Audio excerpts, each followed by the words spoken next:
കുട്ടികൾക്കെതിരായ കുറ്റകൃത്യങ്ങൾ വിവരിക്കുന്ന BNSലെ വകുപ്പ് സെക്ഷൻ 93 മുതൽ 99 വരെയാണ്.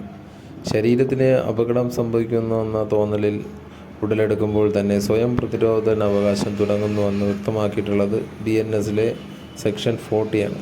നോക്കാൻ പോകുന്നത് ഭാരതീയ ന്യായസംഹിതയിലെ ടോപ്പിക്കാണ്. SI പോലീസ് കോൺസ്റ്റബിൾ പരീക്ഷകളിലെ സ്പെഷ്യൽ ടോപ്പിക്കാണ് ഭാരതീയ ന്യായസംഹിത.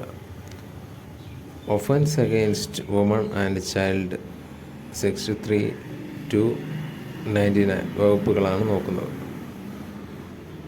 വകുപ്പ് 64 വകുപ്പ് ബലാത്സംഗത്തിനുള്ള ശിക്ഷ വിശദമാക്കുന്നു. ഇതുപ്രകാരം 10 വർഷത്തിൽ കുറയാതെ കഠിന തടവ്, എന്നാൽ അത് ജീവപര്യന്തം വരെ നീളാവുന്നതാണ്. കൂടാതെ പിഴയും ശിക്ഷയായി നൽകുന്നതാണ്. 64(2) വകുപ്പ് പ്രകാരം പോലീസ് ഉദ്യോഗസ്ഥർ, പൊതു ഉദ്യോഗസ്ഥർ, കേന്ദ്ര സംസ്ഥാന ആംഡ് ഫോഴ്സ് സർവീസിലുള്ളവർ, ജയിൽ, റിമാൻഡ് ഹോം, സ്ത്രീകൾക്കും കുട്ടികൾക്കും വേണ്ടിയുള്ള സ്ഥാപനങ്ങളിൽ ജോലിയെടുക്കുന്നവർ, അന്തേവാസികൾക്ക് നേരെ നടത്തുന്ന അതിക്രമങ്ങൾ, ആശുപത്രി ജീവനക്കാർ, അവിടെയുള്ള സ്ത്രീകൾക്കെതിരെ നടത്തുന്ന ബലാത്സംഗം, ബന്ധു, രക്ഷകർത്താവ്, അധ്യാപകർ അല്ലെങ്കിൽ ഒരു സ്ത്രീക്ക് വിശ്വസിക്കാൻ കഴിയുന്ന രീതിയിലുള്ള ബന്ധത്തിലുള്ളവർ നടത്തുന്ന ബലാത്സംഗം, സാമൂഹിക ലഹള നടക്കുന്ന സമയത്തുള്ള ബലാത്സംഗം, ഗർഭിണിക്കെതിരെയുള്ള ബലാത്സംഗം, സമ്മതം നൽകാൻ കഴിയാത്ത സ്ത്രീക്കെതിരായ ബലാത്സംഗം, നിയന്ത്രണത്തിന്മേലുള്ള സ്ത്രീയിൽ നടത്തുന്ന ബലാത്സംഗം, മാനസിക ശാരീരിക വെല്ലുവിളികൾ നേരിടുന്ന സ്ത്രീകൾക്കെതിരായുള്ള ബലാത്സംഗം, മാരക മുറിവുണ്ടാക്കിയോ വികൃതമാക്കിയോ ജീവൻ അപകടത്തിലാക്കിയോ നടത്തുന്ന ബലാത്സംഗം, തുടർച്ചയായി ഒരു സ്ത്രീകൾക്കെതിരെയായി നടത്തുന്ന ബലാത്സംഗം എന്നിവ ചെയ്യുന്നവർക്ക് 10 വർഷത്തിൽ കുറയാത്ത കഠിന തടവോ ജീവപര്യന്തം വരെ നീളാവുന്നതോ ശിക്ഷയോ നൽകാം. ഇതിൻ്റെ കൂടെ പിഴയും ഉണ്ടായിരിക്കുന്നതാണ്. ഇവിടെ പറഞ്ഞിരിക്കുന്ന ജീവപര്യന്തം എന്നത് ഒരാളുടെ മരണം വരെയാണ്. വകുപ്പ് 65 വകുപ്പ് താഴെ പറയുന്ന ബലാത്സംഗങ്ങൾക്കുള്ള ശിക്ഷ വിശദമാക്കുന്നു.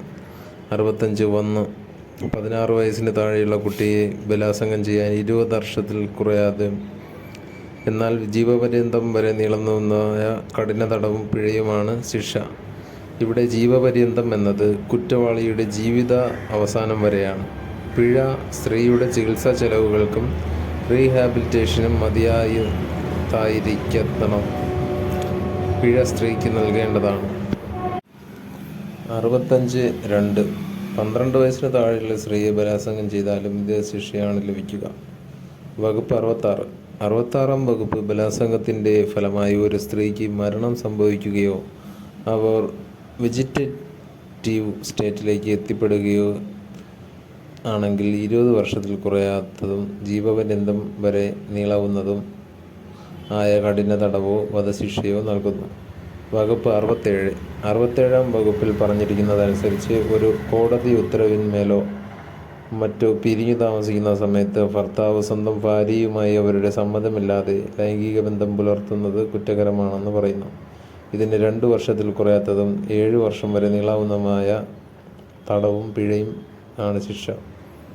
വകുപ്പ് 68 വകുപ്പ് ഒരാൾ തൻ്റെ അധികാരം ദുരുപയോഗിച്ചുകൊണ്ട് ലൈംഗിക ബന്ധത്തിൽ ഏർപ്പെടുന്നതോ ആയതിന് സ്ത്രീയെ വശീകരിക്കുന്നതോ കുറ്റകരമാണെന്ന് പറയുന്നു. ഈ വകുപ്പ് പ്രകാരം ഒരു അധികാര സ്ഥാനത്തിരിക്കുന്ന ആളോ ഒരു പൊതു ഉദ്യോഗസ്ഥനോ ജയിൽ, റിമാൻഡ് ഹോം, സ്ത്രീകളുടെയും കുട്ടികളുടെയും സംരക്ഷണത്തിനായുള്ള മറ്റ് സ്ഥലങ്ങൾ എന്നിവിടങ്ങളിലെ സൂപ്രണ്ടുമാരോ മാനേജർമാരോ ആശുപത്രി മാനേജ്മെൻറ്റിൽ ഉൾപ്പെട്ടവരോ ജീവനക്കാരോ അവരുടെ അധികാരം ദുർവിനിയോഗിച്ചുകൊണ്ട് ഒരു സ്ത്രീയെ ലൈംഗിക ബന്ധത്തിനായി സമീപിക്കുന്നത് കുറ്റകരമാണ്. അതുപോലെ തന്നെ ഈ അധികാരത്തിനുള്ളിൽ നിന്നുകൊണ്ട് അവരുമായി ലൈംഗികത പുലർത്തുന്നതും കുറ്റകരമാണ്. ഇത്തരത്തിൽ അധികാര ദുർവിനിയോഗം നടത്തി ബലാത്സംഗത്തിൻ്റെ നിർവചനത്തിൽ ഉൾപ്പെടാത്ത രീതിയിലുള്ള കുറ്റകൃത്യത്തിന് 5 വർഷത്തിൽ കുറയാത്തതും 10 വർഷം വരെ നീളുന്നതുമായ തടവും പിഴയുമാണ് ശിക്ഷ. വകുപ്പ് 69 വകുപ്പ് ഏതെങ്കിലും രീതിയിൽ വഞ്ചിക്കണമെന്ന ഉദ്ദേശത്തോടെ നടത്തുന്ന ലൈംഗിക ബന്ധം കുറ്റകരമാണെന്ന് വിശദമാക്കുന്നു. ഇത് പ്രകാരം ഒരു പുരുഷൻ ജോലി വാഗ്ദാനം ചെയ്തോ സ്ഥാനക്കയറ്റം വാഗ്ദാനം ചെയ്തോ സ്വന്തം വ്യക്തിവിവരങ്ങൾ മറച്ചുവെച്ചോ വിവാഹം കഴിയുമെന്ന് പറഞ്ഞ് ഒരു സ്ത്രീയുമായി ലൈംഗിക ബന്ധത്തിൽ ഏർപ്പെടുന്നത് കുറ്റകരമാണ്.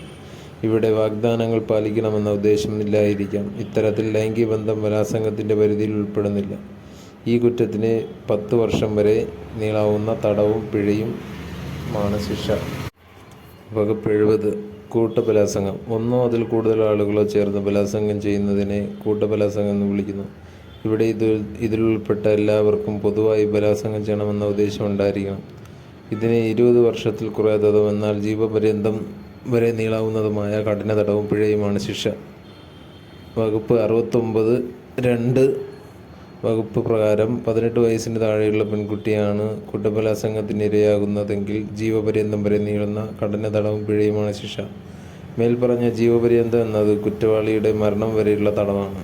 പിഴത്തുക കുറ്റകൃത്യത്തിനിരയായവർക്ക് നൽകേണ്ടതും ഇത് അവരുടെ ചികിത്സാ ചെലവിനും പുനരധിവാസത്തിനും മതിയാക്കേണ്ടതുമാണ്.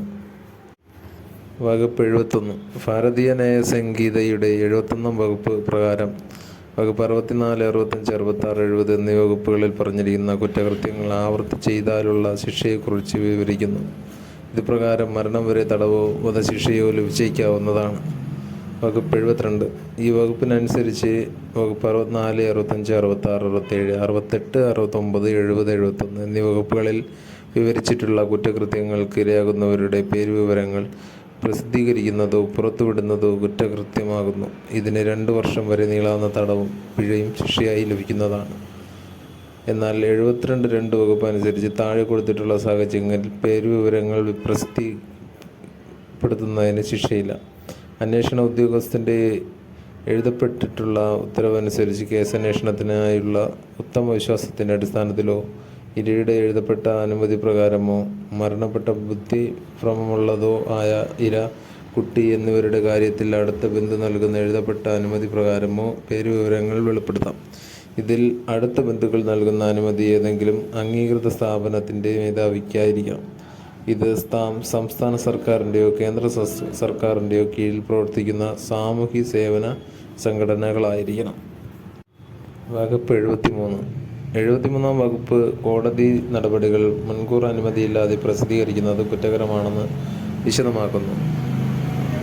ഇതനുസരിച്ച് 72-ാം വകുപ്പിൽ പറഞ്ഞിരിക്കുന്നത് ഉൾപ്പെടെയുള്ള കൃത്യങ്ങളുമായി ബന്ധപ്പെട്ട കോടതി നടപടികളിൽ വിചാരണ കോടതിയുടെ അനുമതിയില്ലാതെ പ്രസിദ്ധപ്പെടുത്തുന്നത് കുറ്റകരമാണ്. ഇതിന് 2 വർഷം വരെ നീളാവുന്ന തടവും പിഴയും ശിക്ഷയായി ലഭിക്കുന്നതാണ്.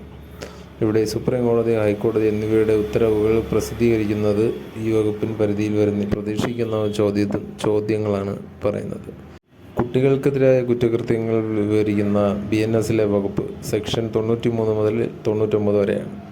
ശരീരത്തിന് അപകടം സംഭവിക്കുന്നുവെന്ന തോന്നലിൽ ഉടലെടുക്കുമ്പോൾ തന്നെ സ്വയം പ്രതിരോധനാവകാശം തുടങ്ങുന്നുവെന്ന് വ്യക്തമാക്കിയിട്ടുള്ളത് BNS-ലെ സെക്ഷൻ 40 ആണ്. 41-ാം വകുപ്പ് എന്തിനുള്ള പ്രതിരോധന അവകാശത്തെക്കുറിച്ച് വ്യക്തമാക്കുന്നു. സ്വത്ത് സംരക്ഷണത്തിനുള്ള അവകാശം, മരണമൊഴി ഉള്ള പരിക്കുകളെ ഉൾപ്പെടുത്തിയുള്ള സ്വത്തിൻ്റെ പ്രതിരോധനാവകാശം വിശദമാക്കുന്ന BNS-ലെ വകുപ്പ് 42 നിരപരാധിയായ ഒരു വ്യക്തിക്കും കൂടി അപകടം വരുന്ന സാഹചര്യത്തിൽ പോലും സ്വയം പ്രതിരോധനാവകാശം നീതീകരിക്കത്തക്കതാണെങ്കിൽ ലഭ്യമാകുമെന്ന് വിശദമാക്കിയിട്ടുള്ള വകുപ്പ് ഏതാണ്? സെക്ഷൻ 44. BNS-ലെ 80 മുതൽ 87 വരെയുള്ള വകുപ്പുകൾ എന്തിനെ വിശദമാക്കുന്നു? വിവാഹവുമായി ബന്ധപ്പെട്ട കുറ്റകൃത്യങ്ങൾ.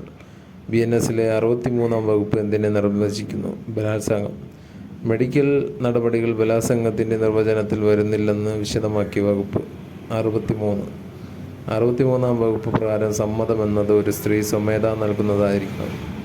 BNS ലൈംഗിക കുറ്റകൃത്യങ്ങൾ ഉൾക്കൊള്ളുന്ന വകുപ്പ് സെക്ഷൻ 63 മുതൽ 73 വരെ.